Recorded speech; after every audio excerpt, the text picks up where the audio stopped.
Honorable Governor,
जनगण मन अधिनायक जय हे भारत भाग्य विधाता। पंजाब सिंध गुजरात मराठा द्राविड उत्कल बंगा। विंध्य हिमाचल यमुना गंगा उज्जल जलधि तरंगा। तव शुभ नामे जागे तव शुभ आशीष मांगे। गाहे तव जय गाथा जन गण मंगलदायक जय हे भारत भाग्य विधाता। जय हे जय हे जय हे जय जय जय जय हे।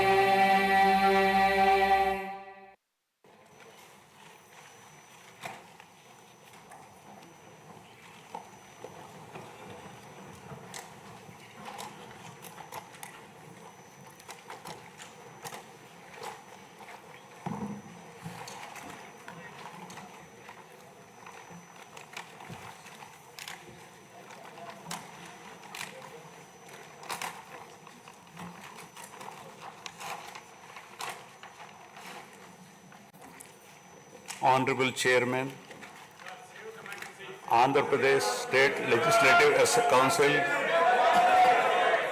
Honorable Speaker, Andhra Pradesh State Legislative Assembly, Honorable members of the State Legislature,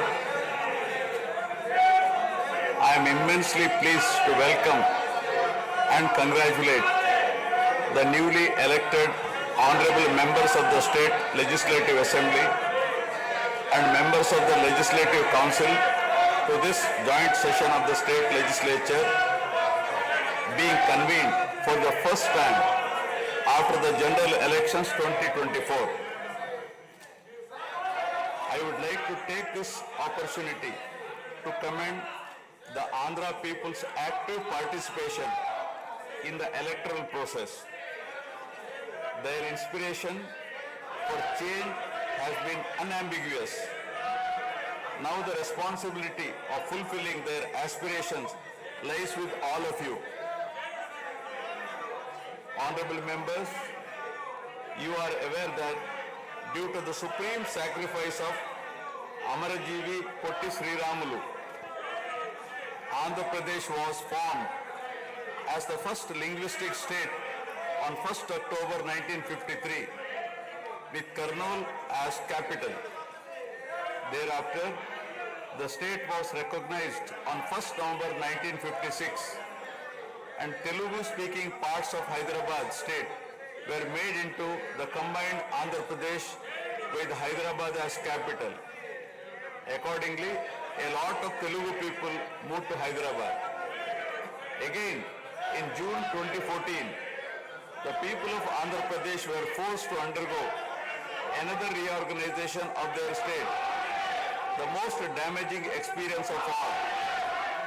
The united Andhra Pradesh was bifurcated unscientifically, undemocratically, and without adequate consultation with the stakeholders. This has left an indelible mark on the minds of the people of the residual state of Andhra Pradesh. The turbulence caused due to multiple state reorganizations and the resultant disruptions have deprived Andhra people of a sustained long period development and progress.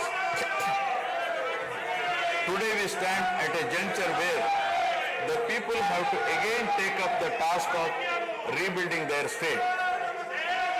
As time has progressed, it has become evident that the Andhra Pradesh Reorganization Act 2014 does not compensate enough the residual Andhra Pradesh for the loss of prosperity and development opportunities. The state bifurcation has imposed an unprecedented strain on the economy of the state. There are patent inconsistencies in distribution of assets and liabilities, with 58.32% of combined state population. The unscientific bifurcation caused the state to inherit only 46% of the resources. Financial loss on account of loss of Hyderabad city, disproportionate debt burden, loss of access to public institutions, loss of national institutions, Government of India PSUs, and institutions of higher learning, etc.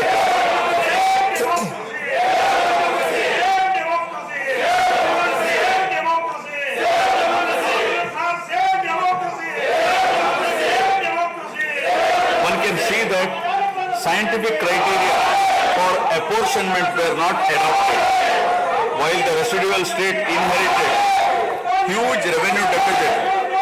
Debt was shared on population basis, assets on location basis, power sharing on consumption basis, and worst of all, educational institutions with no basis. All these factors led to the structural change in economy with reduction of service sectors from 51% to 44%. The per capita income too fell from 1,06,176 for the combined state to rupees 93,121 for AP. Notwithstanding the adverse impact of the state bifurcation and undaunted by challenges such as budgetary constraints, infrastructural deficiencies and unresolved issues, the government converted every crisis into an opportunity during the period 2014 to 19. The government had laid a solid foundation for a vibrant, sunrise Andhra Pradesh.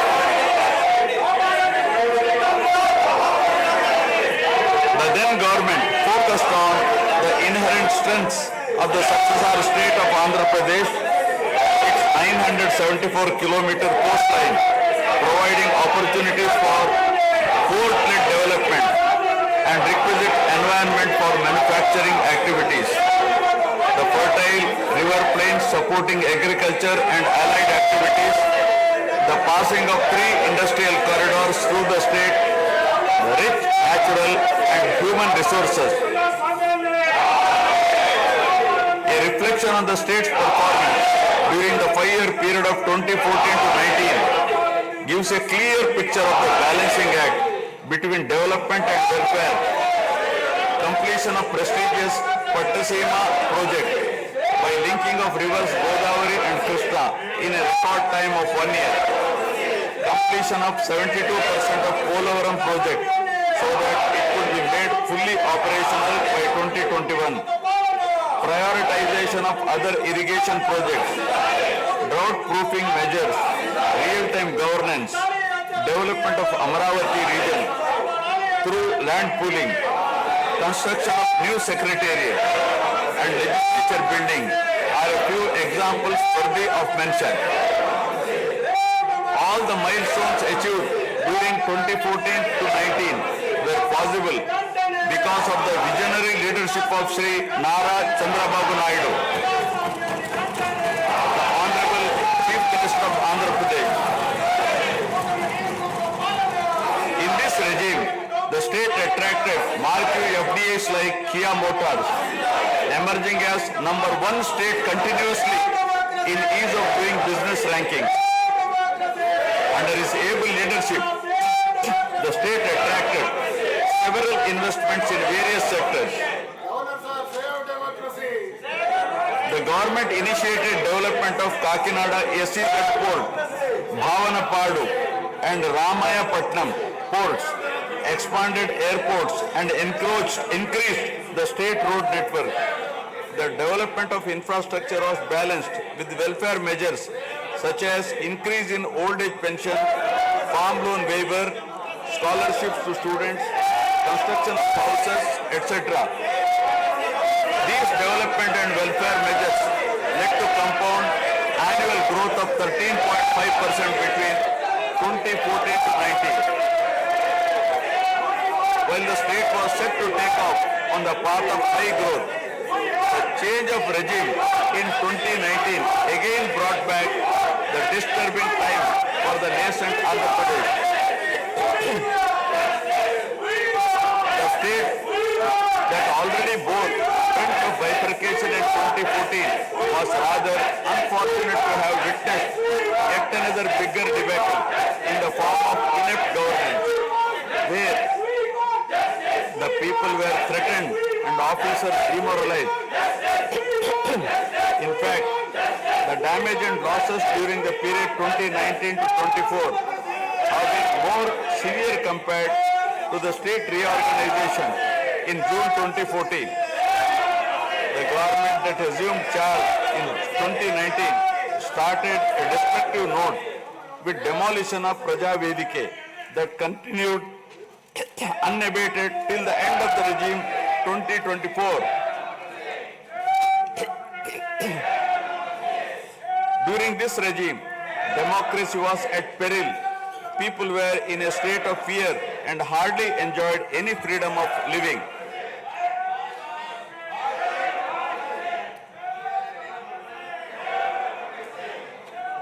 The regime revenge politics had severely hampered the state's prospects for prosperity and growth.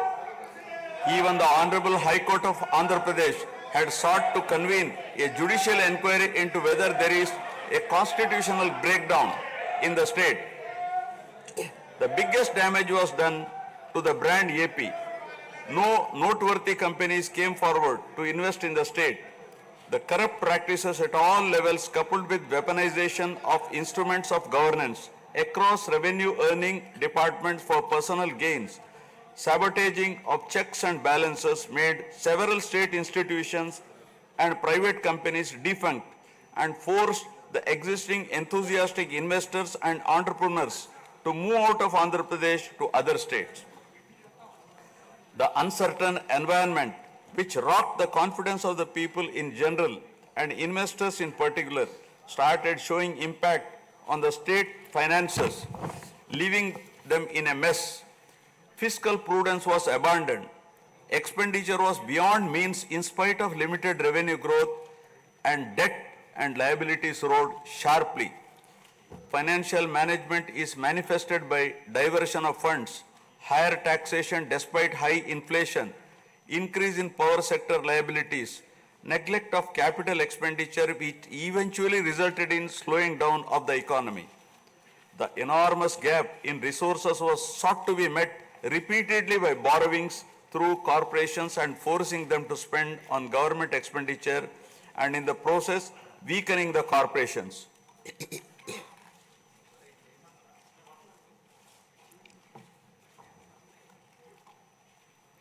In view of the inordinate delay in clearance of the bills due to strained financial position of the state, many vendors and contractors have approached High Court of Andhra Pradesh for relief and filed cases against the government. About 25,000 cases have been filed for bill payments, which is unprecedented. The sheer number of contempt cases with personal appearances and arrest warrants against officials in several cases resulted in systematic humiliation and victimization of bureaucracy. This led to complete demoralization of administrative machinery. the capital expenditure reduced by 60% in 2019-24 compared to 2014-19. Departments such as water resources and transport, roads and buildings, which undertake substantial capital works, were left critically short of funds to carry out any works. The capital expenditure on water resources has reduced by 56%, and that on roads and buildings by an alarming 85% during this period. The compound annual growth rate of states-owned tax revenue slipped from 12.8% to 8.1% during this period.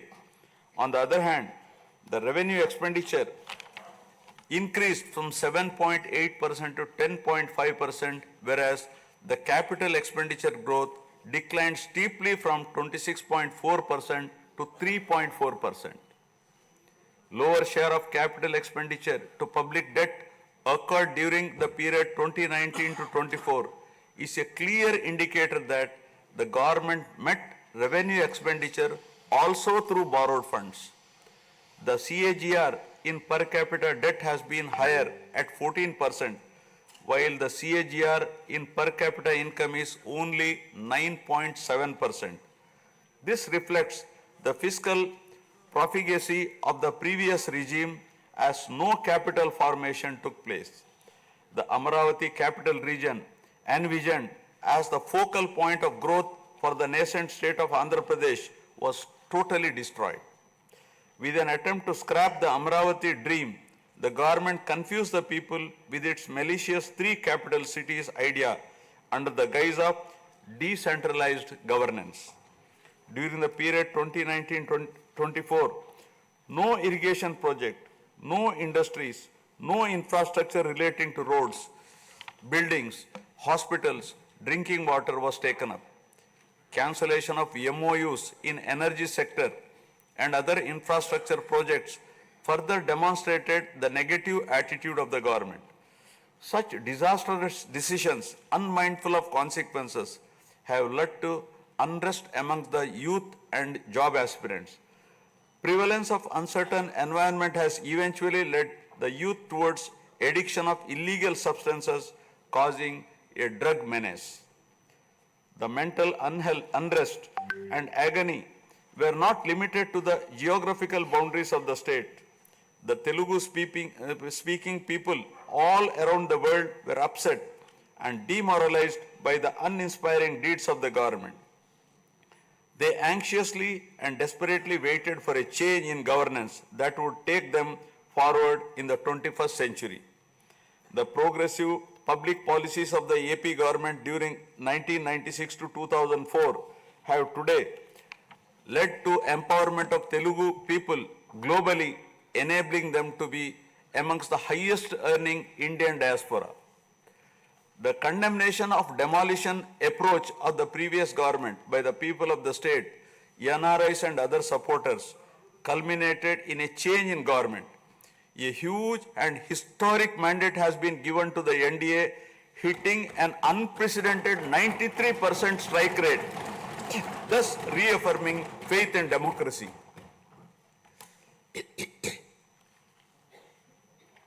Change in government.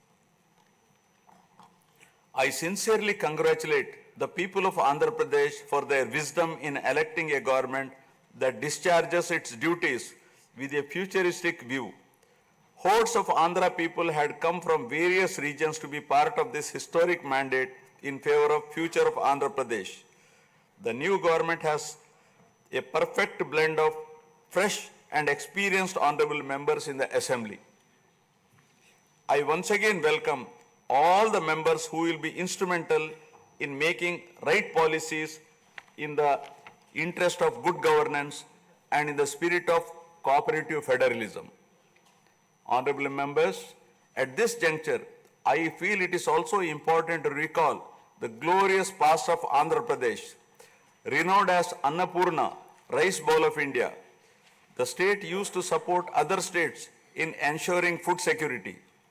As a leader of self-help group concept, Andhra Pradesh stood out as an example in developing entrepreneurship, knowledge economy, and cultivating thrift amongst poor women. Use of IT in all areas of welfare and development was the cornerstone of state's vision. The misrule of the previous government, which lacked transparency, have compelled this government to put the facts before the people about the disruption of systems and rampant corruption prevailing during the last 5-year term. Accordingly, my government has released a series of white papers highlighting numerous discrepancies in fund utilization, misappropriation, resulting in huge loss to the state exchequer and the natural resources base of the state. I would present some of the key takeaways of the white papers. Completion of Polavaram, the lifeline of Andhra Pradesh, is of the highest priority. The Polavaram project has been completely derailed. Introduction of reverse tendering and cancelling the agreed contracts have caused an irreparable damage not only to the project but also to the concept of interlinking of rivers and irrigating every acre of land. Unilateral announcement of 3 capitals for the state resulting in 1,631 days of farmers' protest. Modification of jurisdiction of the Capital Region Development Authority to 6,993 square kilometers. Shelving preparation of regional master plans. Completing the land acquisition in only 191 acres are some of the events that halted the progress of CRDA. This led to a potential loss of about 7 lakh jobs and estimated loss of wealth of about rupees 2 lakh crore along with loss of investment and growth opportunities. Andhra Pradesh, which enjoyed the distinction of being the first state in the country to have introduced reforms in the power sector in 1990s, had achieved energy sufficiency from 1996 to 2004. After bifurcation, the state faced an energy deficit of 22.5 MU per day. Again, by bringing second generation's reforms in energy sector and promoting renewable energy, the state become energy surplus by 2018. The state has witnessed an irreparable damage in the recent past.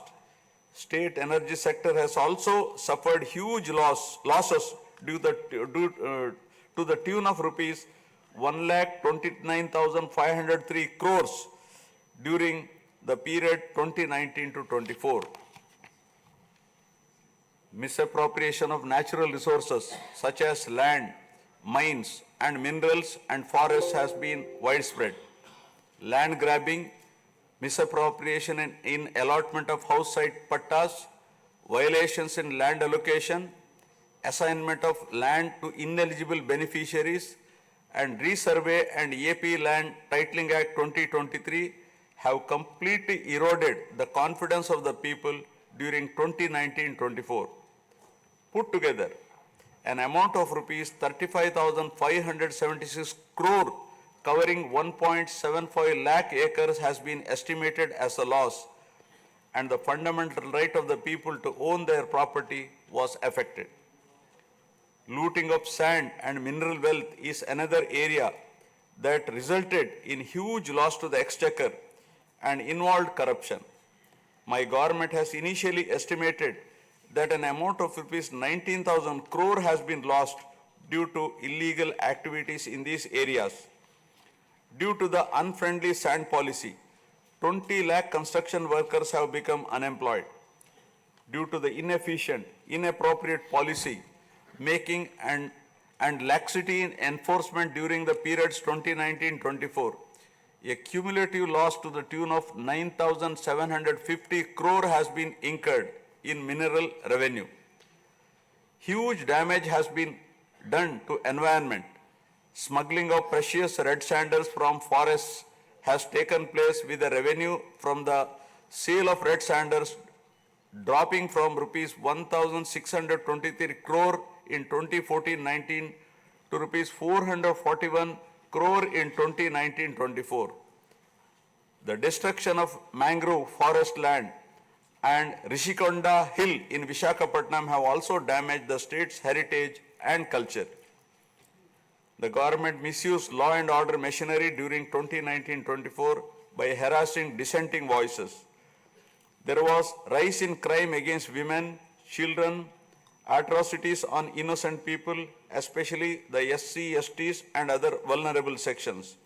The people lost faith in the government's ability to maintain rule of law.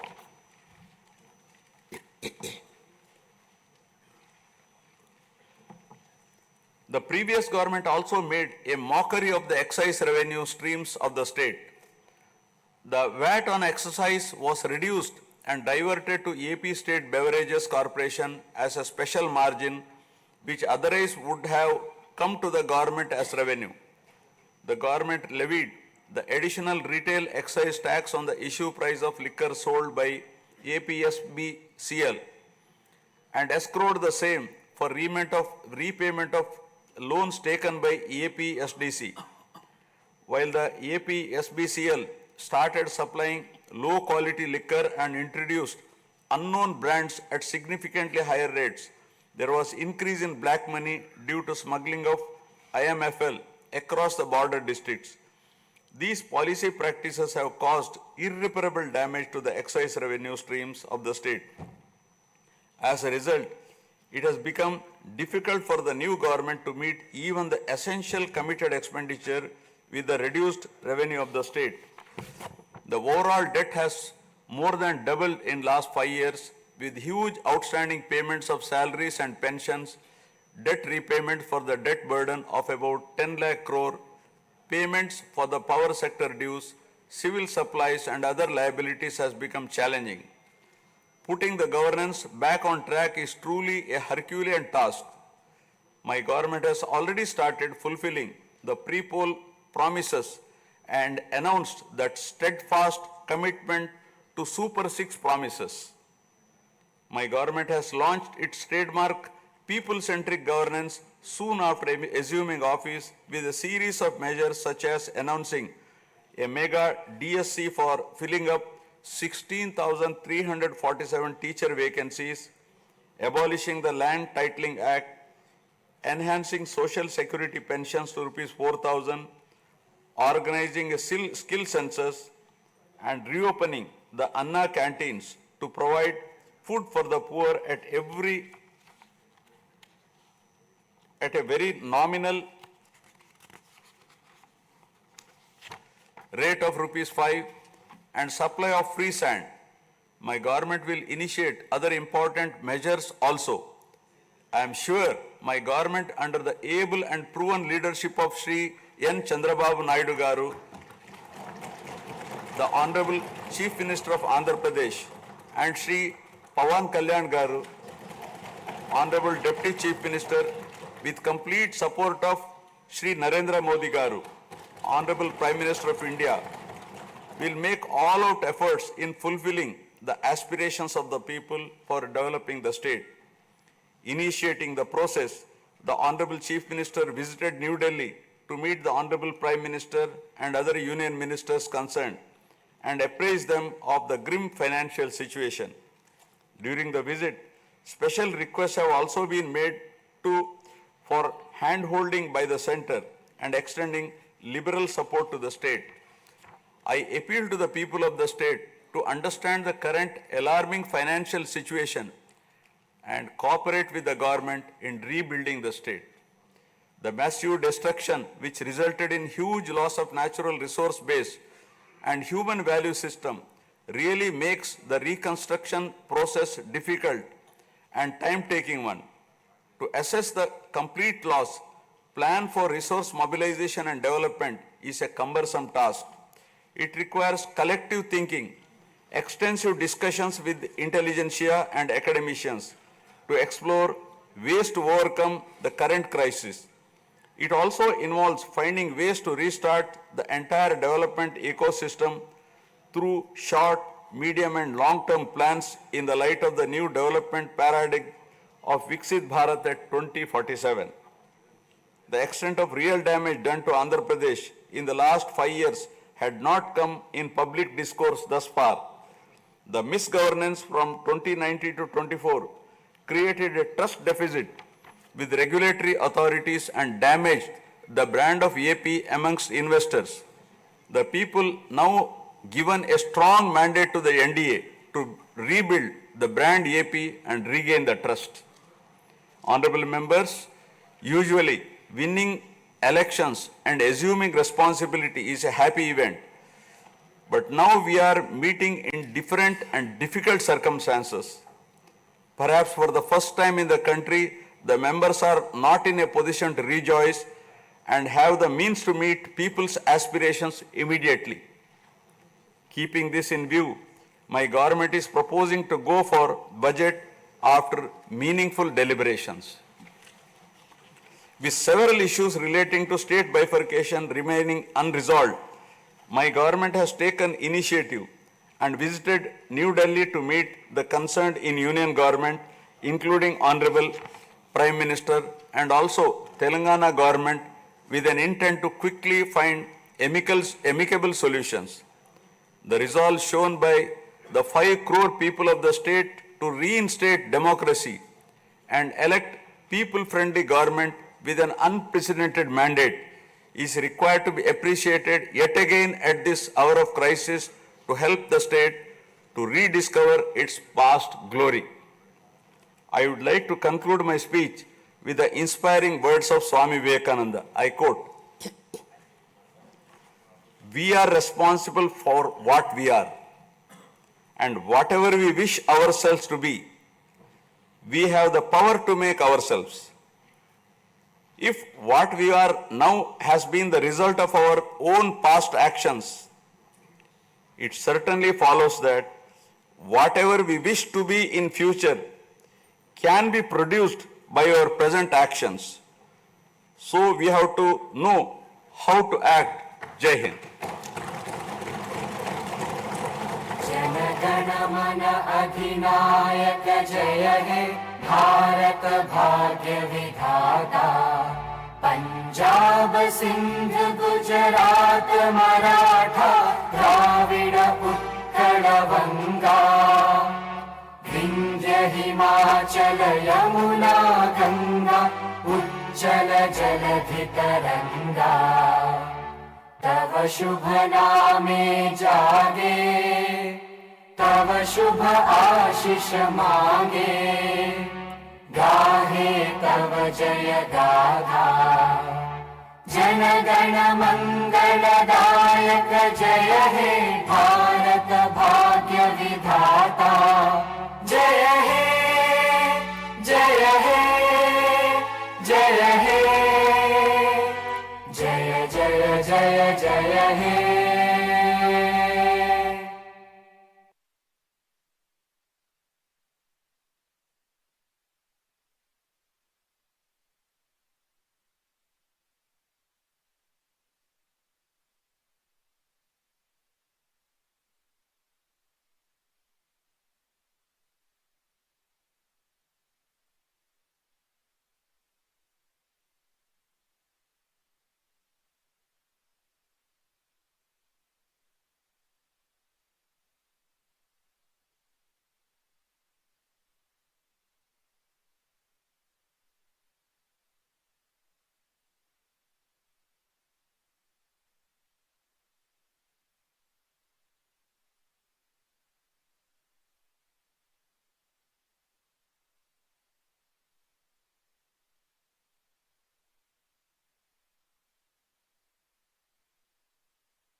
सिर्फ और सिर्फ देश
budget सत्र एक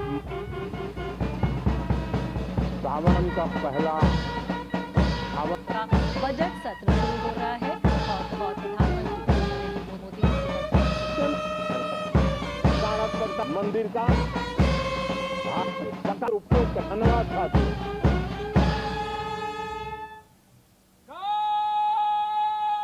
मोदी इस अवसर पर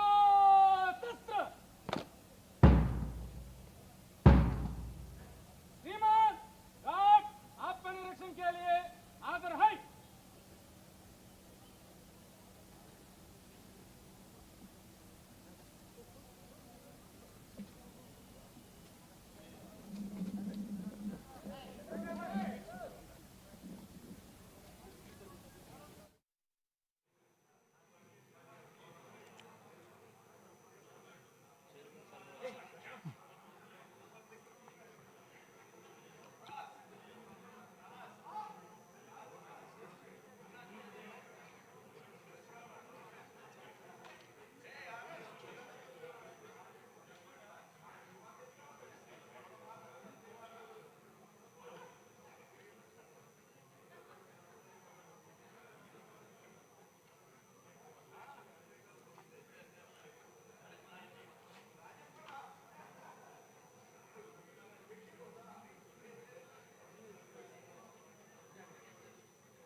Honorable Governor,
जनगण मन अधिनायक जय हे भारत भाग्य विधाता। पंजाब सिंध गुजरात मराठा द्राविड उत्कल वंगा विंध्य हिमाचल यमुना गंगा उज्जल जलधि तरंगा। तव शुभ नामे जागे तव शुभ आशीष मांगे गाहे तव जय गाथा। जन गण मंगलदायक जय हे भारत